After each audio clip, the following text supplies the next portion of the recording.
Om.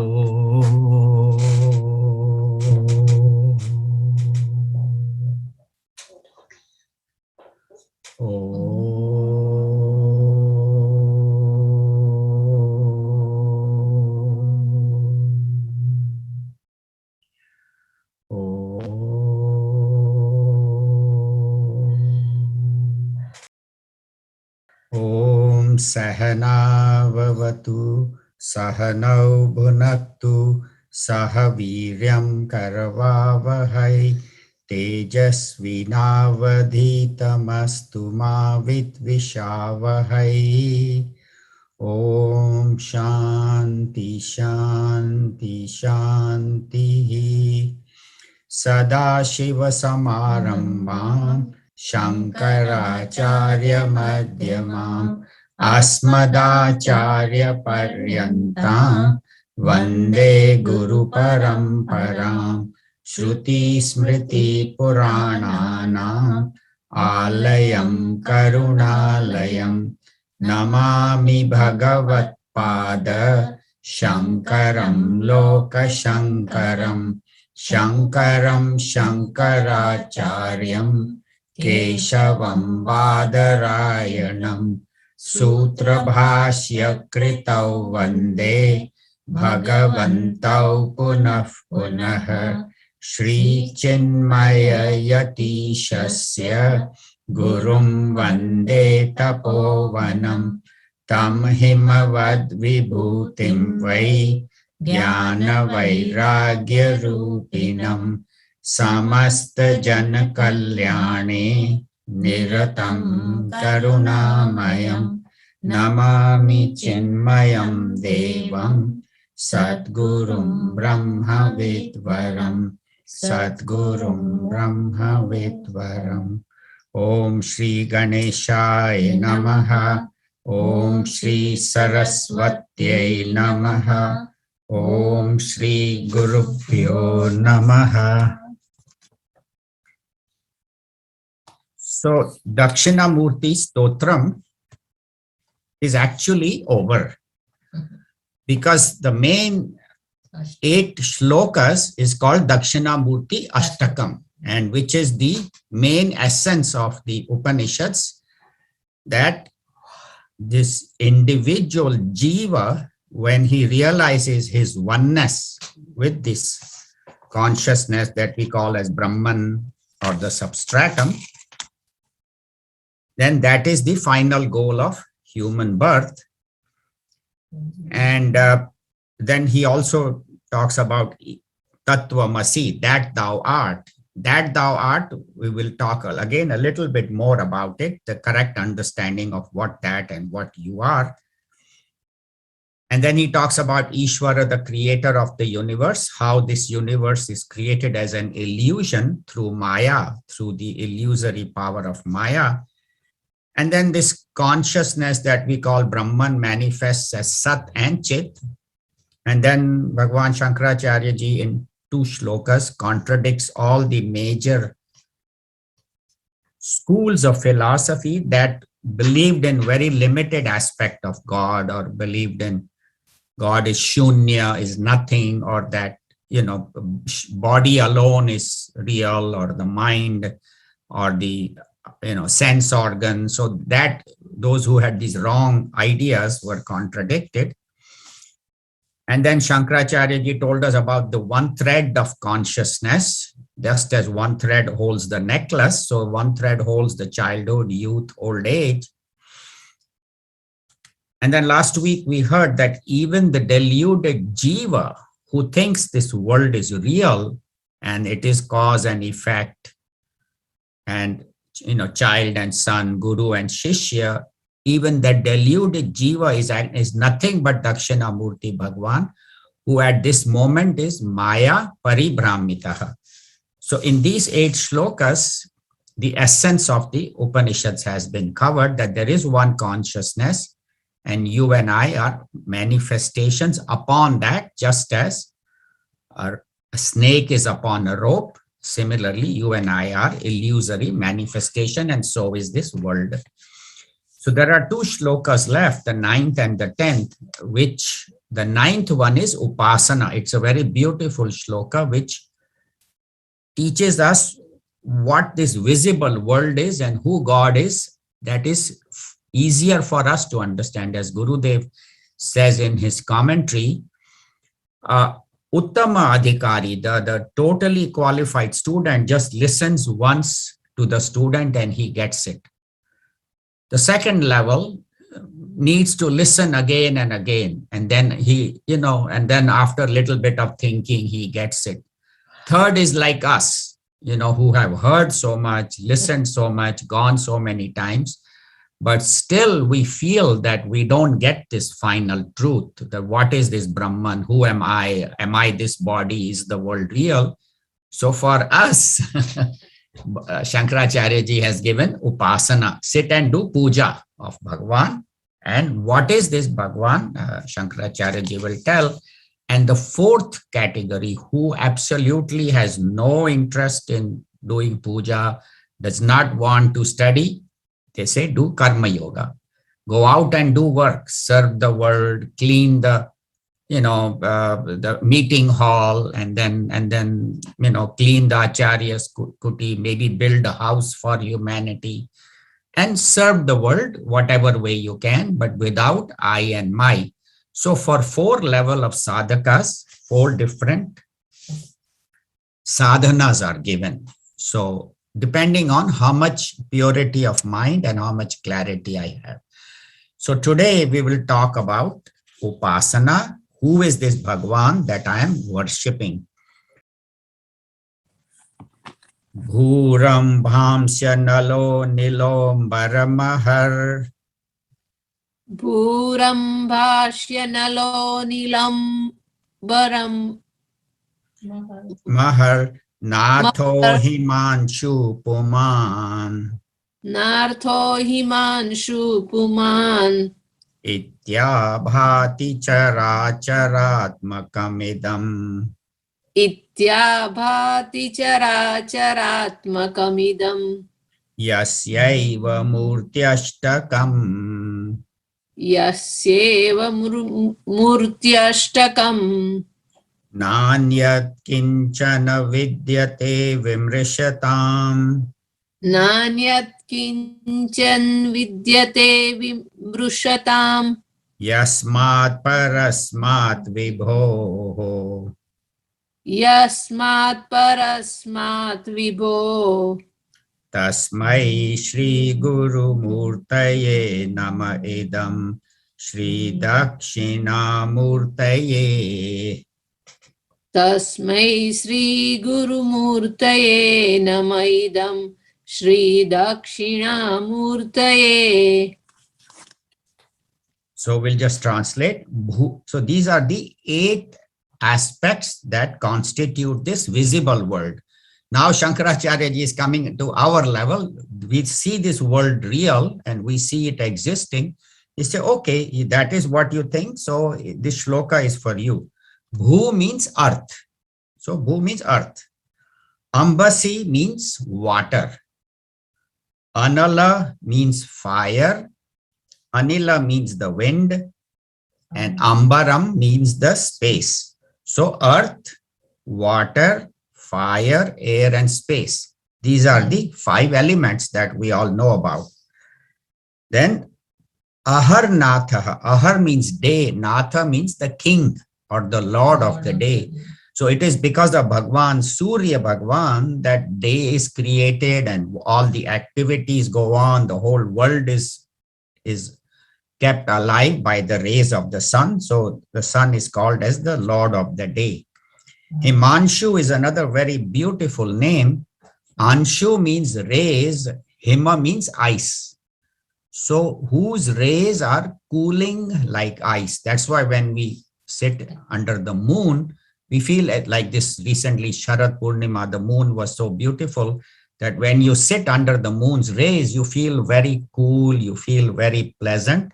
So Himanshu is one of the names of the moon. There are, of course, many others, Chandra and so on. And the 8th one is Puman. Puman is Jiva, me. And that is the 8th. So these 8 constitute this visible universe. So all of us are 8. We are air, space, fire, water, earth, the sun, moon, and the jiva, which we will be here. The sun represents intellect, the moon represents mind. There are other meanings which we'll talk about. So iti abhati, in this way it shines. Bha means to shine. That's why one of Arjuna's name is Bharataha, one who is engrossed in getting wisdom. So iti abhati, that's how it shines. Who? This Ishvara, chara, achara, atmakam idam. So this Ishvara is manifest as chara and achara. Chara means moving, achara means not moving. And itself, Ishvara manifests, idam, yasya eva. Yasya means of whose. Eva murti ashtakam. That same Brahman, that same Dakshinamurti Bhagwan is at this moment manifesting as Ashtamurti, 8 forms of the Lord. And what Shankaracharya ji says, na anyat, besides that, na anyat kinchan, there is nothing besides that. Vidyate, vidyate means is known. Vimrishatam, for people who contemplate. See, Visheshanam Risha means those who listen from the Guru and then contemplate upon these teachings of the Guru. Yasmat parasmat, then this supreme being, Vibho, this supreme all-pervading being, aside from that, there is nothing else. Even this visible world is nothing but a manifestation of that supreme Brahman who has appeared as what? Tasmai Shri Guru Murtaye Nama Idam. To that Dakshinamurti Bhagwan I prostrate, who is the supreme Brahman himself, manifested in the form of the Guru. So to that Dakshinamurti, it is this idam, this prostration. So what he's saying is that this 8 Ashtamurti, this 8 form of the universe is nothing but the Lord himself.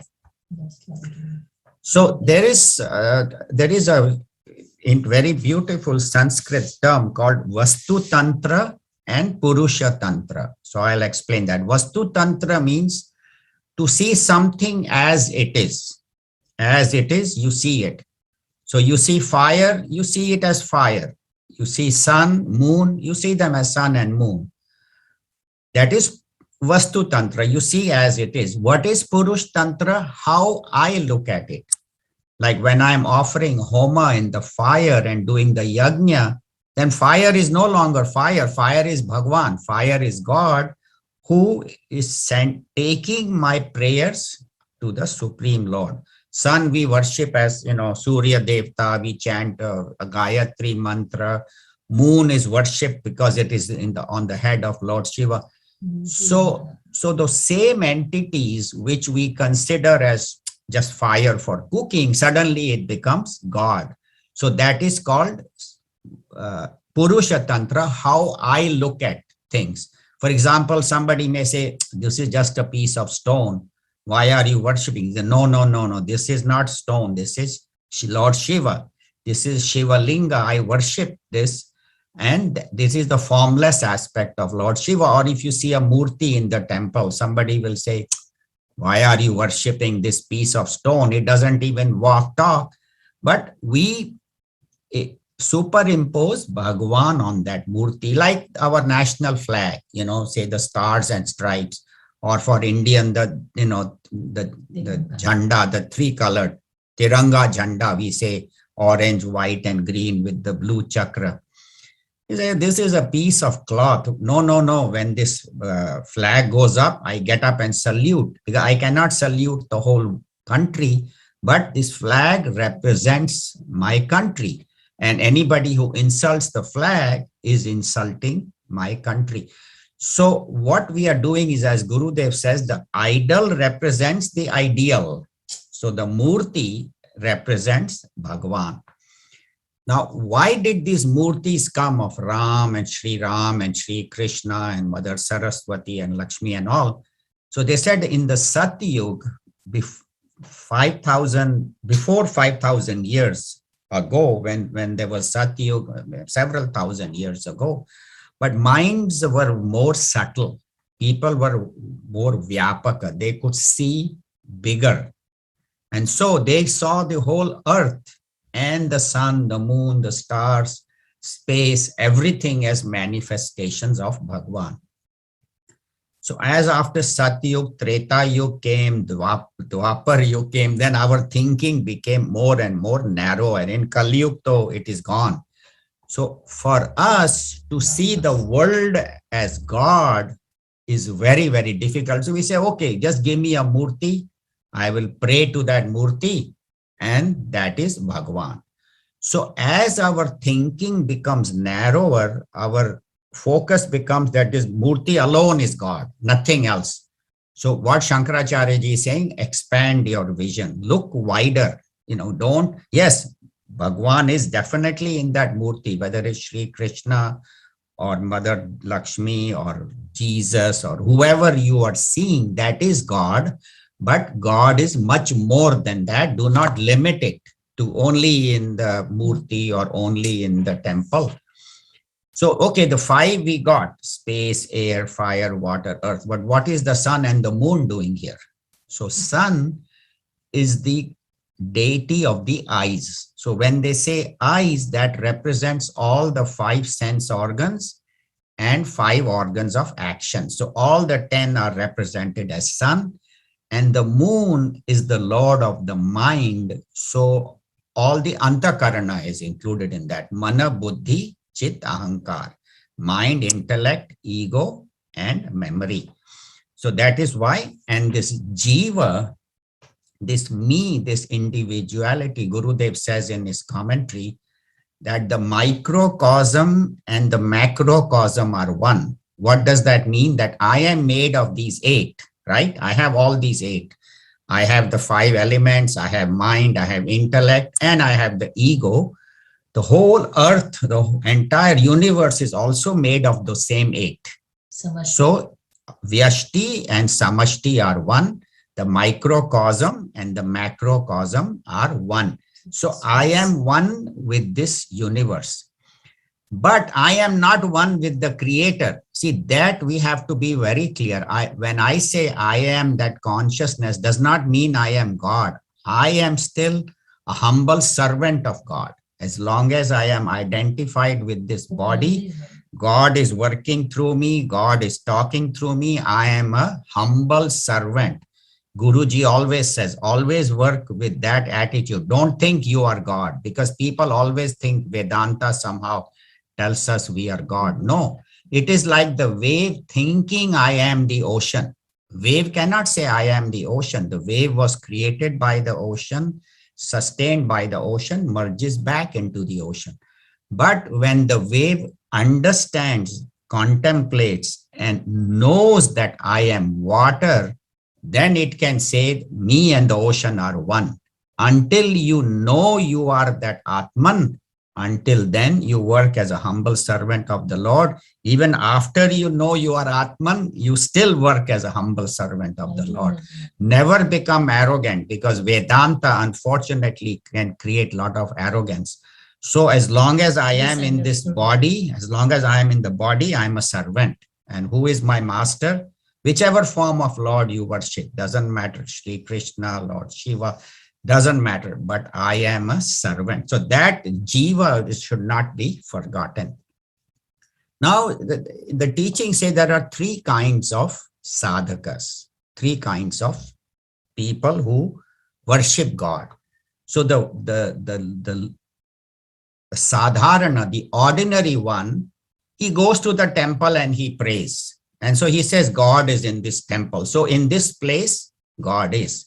So when I'm in the temple or I'm in the temple premises, I should not smoke, I should not drink, I should not serve meat. So that is that in this place. But once I am out of the temple, eat anything you want, do anything you want, it doesn't matter. So that is called sadharana, where he sees God only in the temple. Outside the temple, he says it's okay to eat meat, smoke, drink, whatever. Then there is the Madhyama or the medium who sees God in the temple and sees God in devotees. He says, those who are God's bhaktas, yeah, I see God in them. So he sees God outside also. He sees God as the creator. And bhaktas he likes. He makes friendship with bhaktas, those who don't worship God, who are enemies of God. He disregards them. So his vision is a little better because he sees God outside also. He doesn't say only in the temple there is God and outside there is not. The third one, the Uttama, is the one that is addressed here, where it says he sees everything as God. Everything, whatever good or bad, even if somebody does harm to him, he says God alone is. He does not have any hatred for that person. Bhagavan Sri Krishna says in the Bhagavad Gita, Yo mam pashyati sarvatra, sarvam chamai pashyati, tasya ham na pranashyami, tasya me na pranashyati. So one who sees me everywhere and sees everything in me, then I am never lost to him. So these are the three levels. Another way of looking at it is the one who sees the world as mine and yours. You know, in the temple, Bhagwan, outside Pakwan, outside eat whatever, and the world is mine and yours. So it's mine and yours. He doesn't see, actually, he doesn't even think there is God. He says everything is either mine or yours. Yeah, there is God sitting somewhere, but let him sit there. So that is the lowest. The second is Madhyama is, again, he sees the world as Jagata and Ishvara, that there is a world, and because there is a world, there has to be a creator. So he sees that, yeah, there is some creator who has created this world. So he is a little better than the first one who just thinks I and mine. And the third one, again, is, we said, is the one that sees this entire universe as God. That's what Sri Krishna says, Vasudeva sarvam iti samahatma sudurlabhaha. It is very hard to find an individual who sees this whole world as Vasudev, who sees the whole world as Krishna, or for Shiva Bhakta, the whole world as Lord Shiva, or whatever, whole world as Jesus. So if I see the whole world as his or her manifestation, for a Devi Bhakta, the whole world is Devi. Devi is like, we do the Ganpati Atharva Shirsham, you are the creator, you are the sustainer, you are the, and Dhartatvam, Dharta, Bharta. What it means that Lord Ganpati alone is everything. So it depends on, as I said, Vastu Tantra and Purusha Tantra, how I look at that world alone. In the 10th chapter of the Bhagavad Gita, Arjuna asks Sri Krishna, Keshu Keshu cha bhaveshu chintyosi bhagwan maya. Oh Lord, how am I to see you in this whole universe? Because after 9th chapter, he was very inspired. So Bhagwan says, actually, I am everywhere. But if you cannot see me everywhere, then I'll give you specific instances. Among the rivers, I am Ganga. Among the mountains, I am Himalayas. Among the humans, I am the king or the president. Among, all like that. Among the words, I am Pranava, I am Om. And among the Pandavas, I am you. I am Arjuna, he says. So the idea being that wherever you see Yat Yat Vibhuti Mat Sarvam, you see me as a part of me. So wherever you see anything glorious, then you know Bhagwan is shining there, like somebody has composed a beautiful painting. Then you see his Lord's glory. Or when you see a beautiful sunrise or a sunset, Kusum just sent me some beautiful pictures. There you see the Lord painting.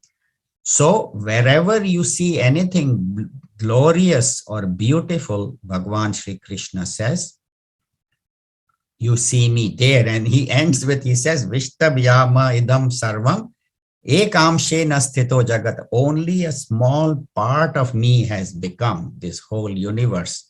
So how many glories can I tell you? Afterwards, he gets tired. He says, ho gaya, bahut ho gaya. And then Arjuna then asks Bhagwan Shri Krishna in the 11th chapter that if you are in the whole universe, is the universe in you?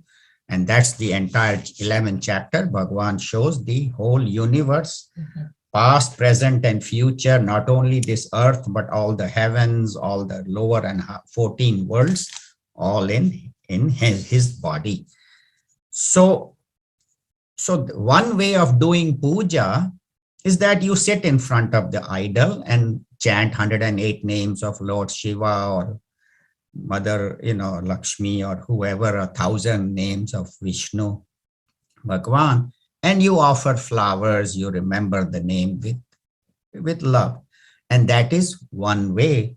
But better way is, that is good, but that should not be restricted only to that. That's why Raman Maharishi Ji says, Jagat Ishadi Yukta Sevanam Ashtamurti Bhrit Deva Pujanam. So real puja of Bhagwan is to serve the world as me. This Ashtamurti, this whole world, when you are serving, you say, I'm serving God who has given me everything I have. And that is true seva. That is true puja. Puja should not only be restricted to the temple. Start with the temple, start with your puja room, but then extend it. That's what they said. Make it vyapaka, make it wider, make your vision broader. That's what Gurudev says. Start life with a mission and with a vision.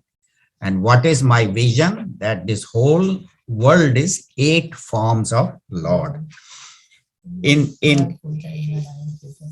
Nara Puja is Narayan Puja. That's what Gandhiji told us, that you see in Hari, in even the lowest, that's why he called them Harijan. So that is the idea, that everybody is God's manifestation. There is a very beautiful Shiv Manas Puja, which some of us have memorized, and it is a very good one to sit and do if you know the meaning. So the most beautiful shloka in that is Atma Tvam Girija Mati Sahachara Prana Shariram Griham Puja Te Vishayopabhoga Rachna Nidra Samadhi Sthitihi Sanchara Padayo Pradakshina Vidhi Stotrani Sarva Giro Yat Yat Karma Karomi Tat Akhilam Shambho Tavaradhanam. It's a very, very beautiful verse, and I'll translate that. So he says, Bhagwan, whatever yat yat karma karomi tat tad akhilam shambho tavaradhanam. Oh Lord Shiva, all activities are your aradhana, your worship.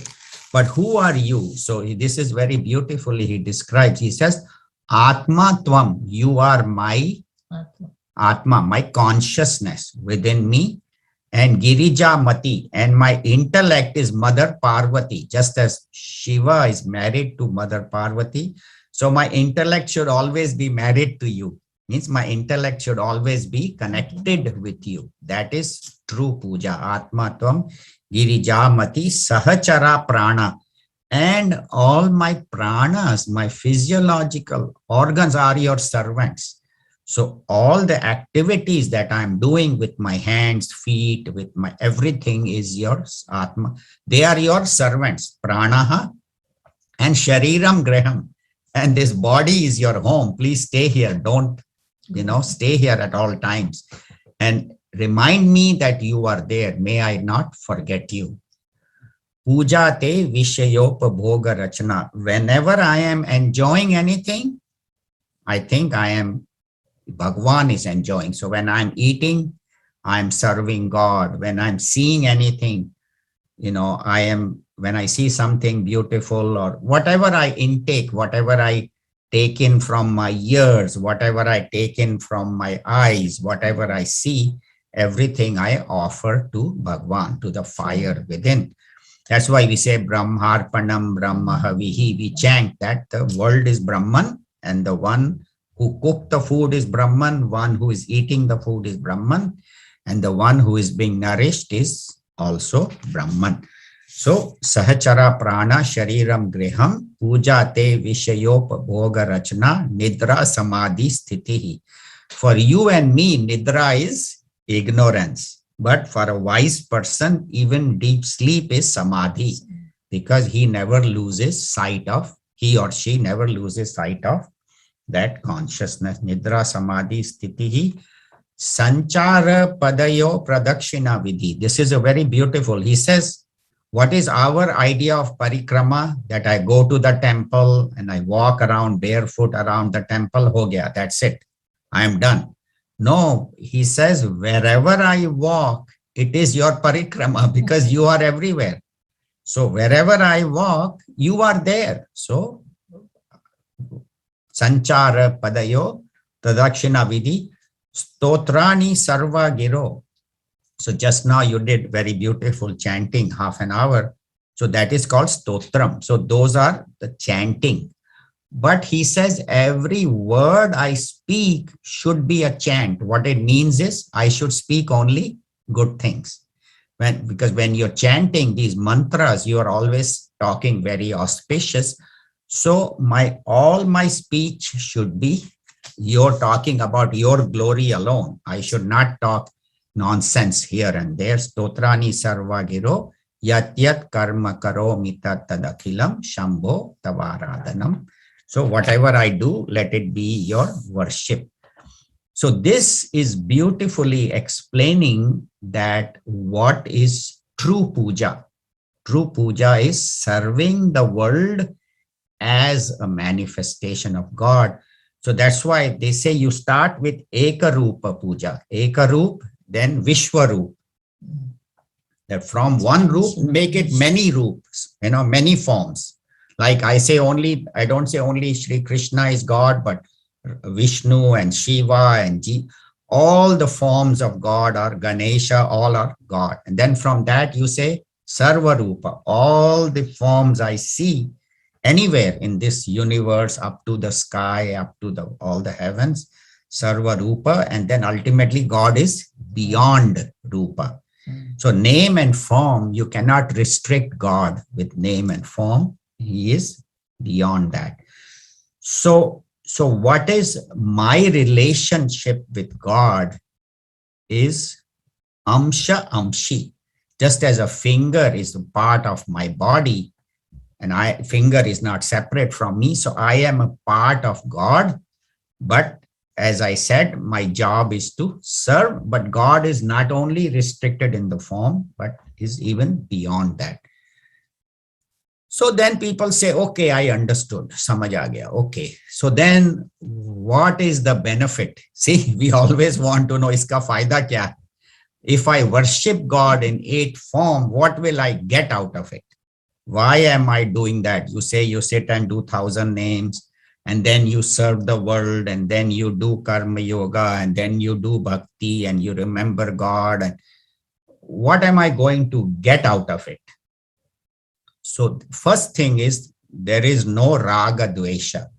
Then there cannot be any like and dislike. Because when everything is God, then how can I dislike anybody? Even, see, our idea of dukkha nivritti is that whoever is giving me dukkha should go away. But true understanding is even the person giving me dukkha, there is a lesson in which I need to learn. So God is there in that form also. So there cannot be any raga dvesha. Second is, this person does not become self-centered. He is no longer self-centered. His life is a life of service, life of giving. That's why Gurudev says, giving more than what we receive, producing more than what we consume, and that our life should become a life of service. Then this person always remains connected with God, never thinks of himself or herself as far away. Actually, even if we want to, we cannot go far away from God, because God is everything. God is my life, my consciousness. But the person always remembers that, never forgets his connection with God. And that can happen when you develop a relationship of love with God. I love God regardless of what is happening. Not I love God as long as everything is okay. And if things are not okay, then I say from tomorrow, I'm not going to go to the temple, because we think of God as an ATM machine. I keep putting my card and you keep giving me. The day he stops giving, he said, "Tika, there is no God. I'm done with you. Maybe I'll find some other form of God, That's a story of, that everybody might have heard. But very briefly, I can tell this person used to worship Lord Shiva and he didn't get what he wanted. And then he was worshiping Ganesha. And Ganesha didn't give him what he wants. So he told Lord Ganesha, your murti is on the side. I'm going to worship your father because he has more power. So he starts worshiping Lord Shiva.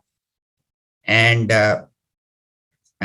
one day he's offering this dhupa, this smoke to Lord Shiva, doing this, all this arghyam, whatever that is, he's offering that.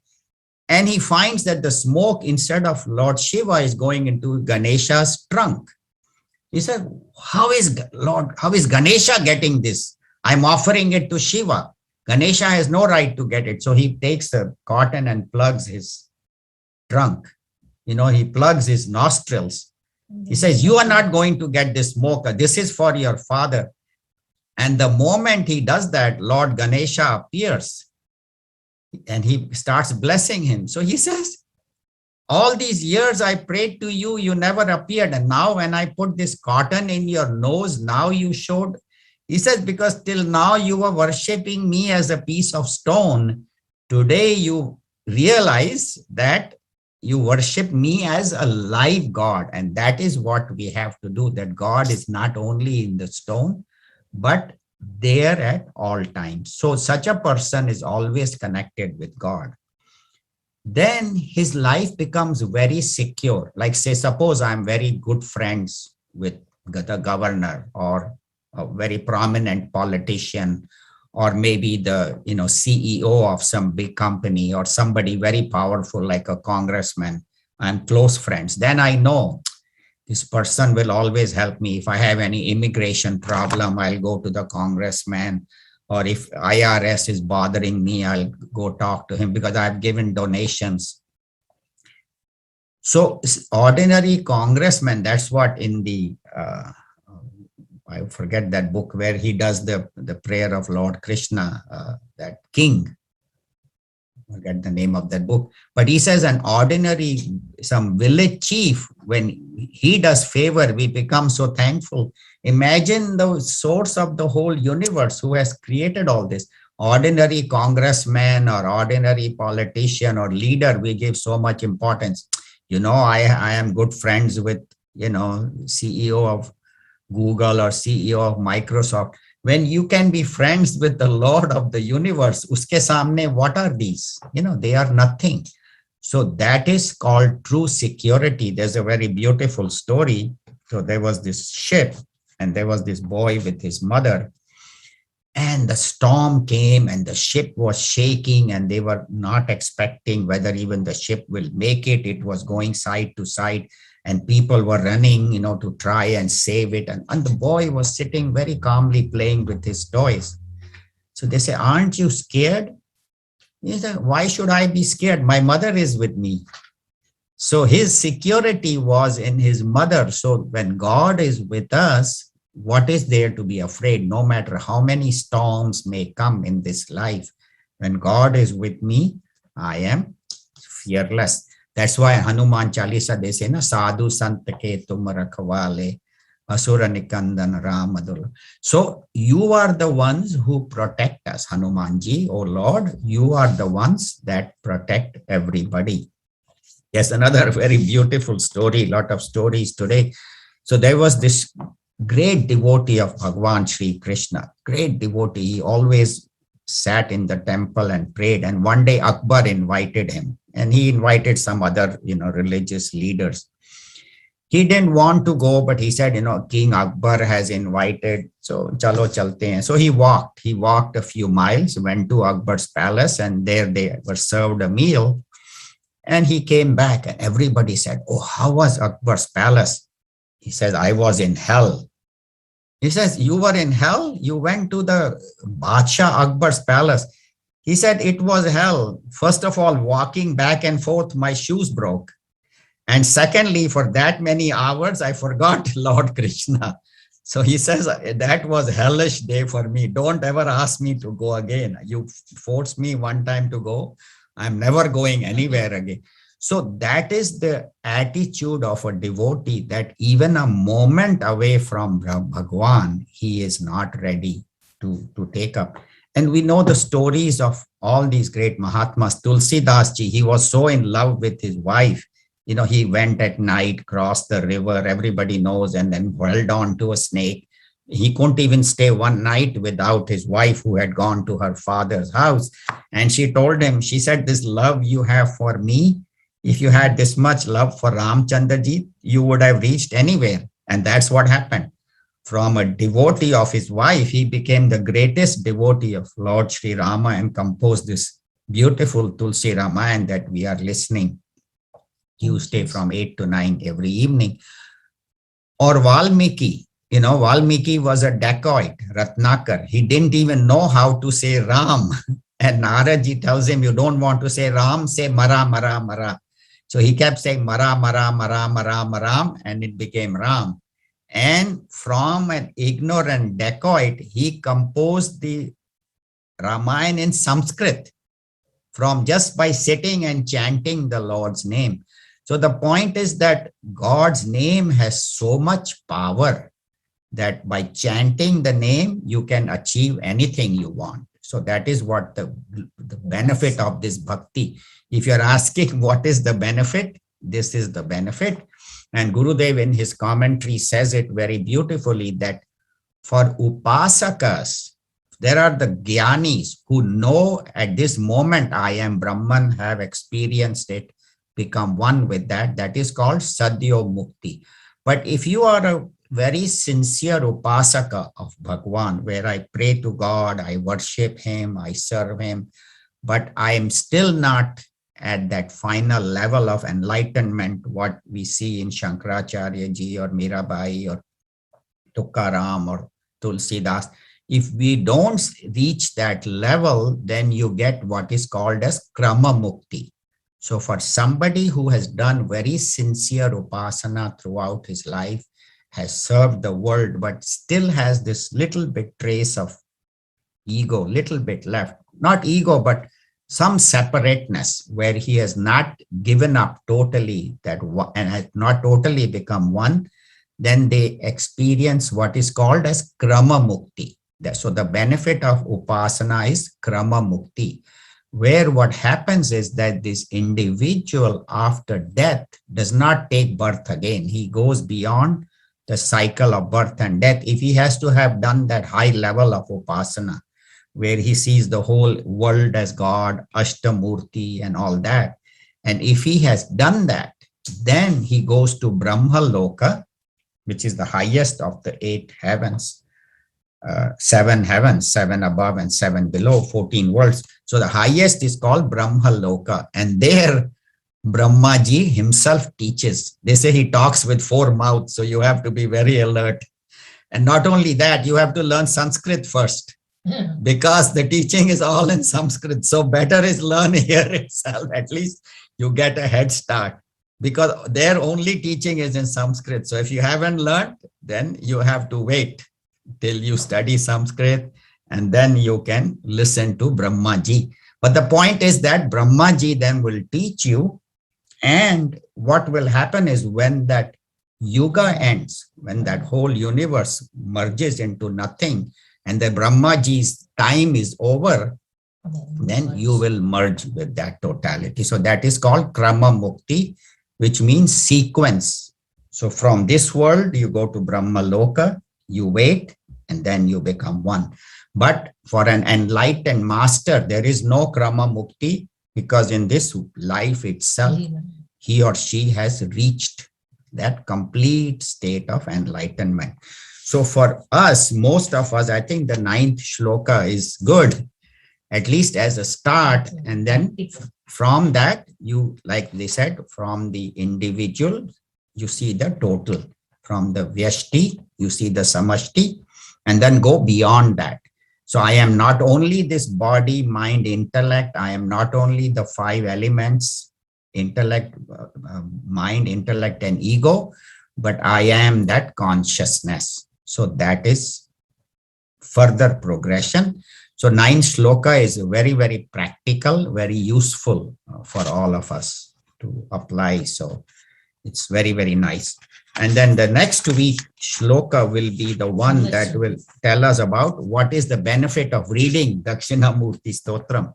We have been studying for 9 weeks. So what is the Falashruti? It's also a very beautiful shloka. What is the state of this individual who has completely understood, not only read it, but who has applied that in his or her life? So that will be the last shloka of Dakshinamurti Stotram.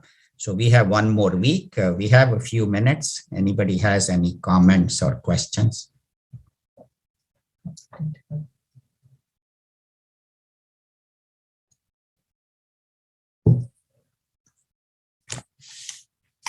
Lata, no questions? She always has questions. I do always have questions. Neeru is my mind reader. Can you repeat the Sanskrit words for the 8 elements? Like for Bhu So is Bhu, earth. yeah, so Bhu is earth. Uh-huh. Ambasi is water. Ambasi is water. Anala is fire. Anala is fire. Okay. And Anila, that's Anil, my name. Anil is the wind. Anil is the wind. Okay. And then Ambar is the space. Ambar is the space. And then Ahar Natha, Ahar means day, Natha means the Lord of the day. Ahar Natha is the sun. And Barabar. Himanshu is the moon. Himanshu, and then Jiva. It's called Puman. Puman, that is called Uman. Okay. Puman. The last Yeah. word That is- in that first line. Okay. Puman is the ego, this individual, Jiva. Right. And on the third line, Nanyat Kinchana Vidyate Vimrushatam Yasmat Parasmat Vibhau. Okay, Vibho. Can you explain that, please? sure. Na anyat means no other. No other, right. Kinchan means not even a little bit, nothing else than that. Vidyate is known, is understood, that there is nothing else even a little bit aside from when you contemplate, Vimrishatam, when you contemplate upon the teachings of Dakshinamurti Stotram and this particular shloka, then you see there is nothing even the least bit away from God. Even the dirtiest thing is God. Even the most criminal is God. Even the worst, everything is God alone. Confused. That's why in the previous shloka we saw that one who has not understood Right. and has a lot of vasanas. It is God alone. Even the murderer, when he's murdering, who is giving him the power? God is giving him the power, but he's using his power in a wrong way. So Vimrishata means one who has completely understood and contemplated upon these teachings. Then Tasmat Parasmat. Then this is the 5th case. Then that para, that higher Vibho, who is all pervading. Aside from that all pervading Paramatma, there is nothing else. Tasmat Parasmat. Then that all pervading God, Vibho, there is nothing, not even slight, even the particle of dust is Bhagavan.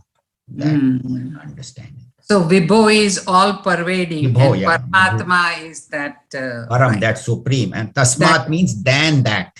Then that. And that supreme, all pervading Paramatma, there is nothing else. Nani Kinchan, even a trace of that, nothing else is there. So we cannot hide from him. No. He knows your thoughts before you become thoughts. I guess so. Right. Thank you. Especially a story about that boy, the teacher was telling him to go eat. We tell the children, Yeah. the banana jacket. You go and find a place where nobody is watching you and you eat your banana. And then all the kids go, somebody hide under a tree and go behind the wall and all that. But this one boy comes back with his banana, and then the teacher asked him, how come you didn't eat? He said, I didn't find any place where nobody was watching me. So he is the one who knows God was watching me. Understood. Right. So there is no place we can hide from God. Yeah. Lot of nice stories like that. Yeah, consciousness in us. Kusum, anything you want to add? Not really. It is so beautiful. I just love this Okay. sloka because it goes what we do upasanas. But this 8, I remember something when you were saying, describing this 8 limbs. And I think Mandukya Upanishad, they were also describing 7 limbs, but sun and moon is counted like 8. Remember, it says the head Right. is the Yes, heaven, the eyes are the sun and moon, then his nose, the air is the air, the mouth is the fire, Right. the chest is the space, the belly, the abdomen is the kidneys, so the water, and the legs were the earth. So even if you see that, the whole God is being represented as having 7 limbs there. Here it is 8 Ashtamurti because that there is sun and moon counted as 1 in there as the limb. So I As think, the eyes. and in Chandogya Upanishad also they describe the same thing. So I think it just kind of puts everything together from all the Upanishads. So I Yeah, like that it idea. is, And contemplating is easy when you think about that way, the 7 limbs, at least for me. So I liked it when you were explaining that. So you did a good job. Thank you so much. Thank you. Yeah, they say in Purusho, Chandrama Manaso Jata, Chaksho Suryo Ajayata, Mukhad Indras Chagnischa. So from the mind of the Lord came the moon, from the sun came the eyes, from his breath came the pranas, from all that. So the point is that everything comes from that Purush, that one supreme consciousness. Hanji, auntie, you would like to say? Hariom, Anilji, can you explain the difference between stotram, shlokas, and mantra? It's not in this, but as Right. Yeah. Right. So mantra is manana trayate, one that protects the chanter is called mantra. Mantra, that which protects. So by chanting that, trayate, it protects you. Stotram, so mana trayate, it protects the individual from the ravages, sorrows of his mind. So that is called mantra, which protects. Stotram is stuti. Like when I praise Lord, that's why they call it Dakshinamurti Stotram. yeah, This is a praise. Stuti, it is a praise. And shloka is basically a verse which is there either in Bhagavad Gita, like we say there are 700 shlokas or 701 shlokas, or like like a whole Mahabharata has 100,000 shlokas. So those are the verses that constitute. So any collection of 4 lines which is in meter, that is called shloka. And So also Upadesha, no? Yeah, Upadesha also. All of them have Upadesha, the mantra also, but the shloka has more Upadesh. But stotram and the mantra by chanting, like the chanting that you all do for half an hour, it protects the mind and makes the mind pure. So, and then doing stuti is like this, this is a stuti of Bhagwan, what we did today, where we praised the Lord in 8 forms. And shloka is the verse. But shloka is not any poetry, but spiritual poetry is called shloka. Not that you write any, other poems and then you say those are not called shlokas. They are called verses. But a spiritual verse is called shloka, when it is there in the Bhagavad Gita or Ramayana or Mahabharata. Ramayana, of course, there are dohas and chopais and all, but in like in the Adhyatma Ramayana, when that is all, those are all called shlokas. Like Mahabharata has 100,000 shlokas, 100,000, 1 lakh. Thank you. Anilji, Yeah, I have a question. sure. You know, you explained this one sloka out of Shiv Manas Puja. And I chanted the Shiv Manas Puja whole Shravan month, every day. So without understanding, I just wanted to do something because it's Shravan month. So is it okay to just chant like that without Yes, yes. understanding? Oh, yeah. Oh, chanting has a lot of benefit. Even without understanding, you chant, it has a lot of benefit. But when you chant with knowing the meaning, it is even better. So what I tried to do right from when I started studying spirituality, that I would not chant if I didn't know the meaning. I tried to know the meaning of everything. The entire Bhagavad Gita, I would not like, plus I have taught Bhagavad Gita twice and then we have listened to Swamiji's. But if you know the meaning, it is even better. Ratnai kalpitam asanam him jalai snanam. When you know the meaning, then you are saying that I am mentally offering you asanam. Yeah. You But come then and sit, the Bhagavan, that and then you I'm just- offering you, flowers, and then I'm offering you dhupam cha deepam tatha, deva daya nidhe pashupate hritkalpitam. So mentally, I'm offering you all the foods, some of the meaning at least. Yeah, but that slok that you just explained, it's like I just chanted without understanding No, how but this is the best shloka in that. In the I know. entire Shiv Manas Puja, this is the essence of it. Atma tvam girija mate sahachara prana shariram griham puja te vishayopabhoga rachna nidra samadhi stitihi sanchara padayo pradakshina vidhi. So this, Tony will be putting it on the internet. So this particular shloka, you can listen and write it down on first power. The meaning No, of as soon as I started chanting, I opened my book and went through the sloka too. But yeah, good. But yeah, it will be on the firstpower.info if you have any questions. Yeah, Jayashree? No, I just wanted to add that when you just chant something without understanding, you purify your mind. And when you do it with understanding, you'll also get one-pointedness of the mind. I mean, that's the difference. So you will also your mind will also be one-pointed when you know the meaning of it. Okay. Thank And you. also you increase your devotion. It just kind of, you love him more and more. That's what I find it though. Okay, we'll just do the closing prayer. Om Purnamada Purnamidam Purnat Purnamudachyate Purnasya Purnamadaya Purnameva Vashishyate. Om Shanti Shanti Shanti. Hari Om Shri Gurubhyo Namaha. Hari Om.